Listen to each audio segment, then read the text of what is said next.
السلام علیکم ورحمۃ اللہ تعالی وبرکاتہ۔ عزیز دوستو، رمضان المبارک سے متعلق ایک من گھڑت حدیث پیش کی جاتی ہے۔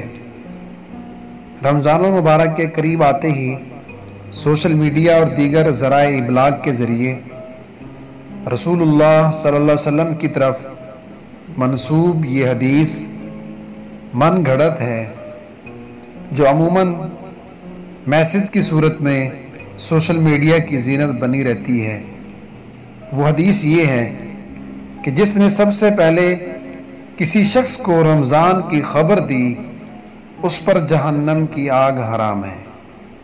یاد رہے، کتب احادیث میں ایسی کوئی حدیث نہیں ہے، یہ لوگوں کی بنائی ہوئی من گھڑت ایک بات ہے۔ رسول اللہ صلی اللہ علیہ وسلم کی طرف ایسی بات منسوب کرنا جو آپ نے ارشاد نہ فرمائی ہو، نہ صرف گناہ ہے بلکہ بہت بڑے وبال اور عذاب کا بھی ایک سبب ہے۔ چنانچہ آپ صلی اللہ علیہ وسلم کا ارشاد پاک ہے، مجھ پر جھوٹ مت بولو، کیونکہ جو مجھ پر جھوٹ باندھے گا وہ دوزخ میں داخل ہوگا۔ رواہ البخاری، حدیث نمبر 106۔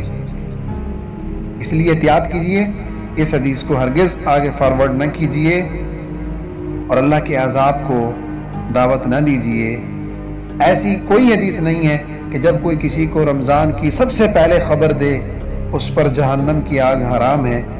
یہ ایک من گھڑت بات ہے، حدیث سے اس کا کوئی تعلق نہیں۔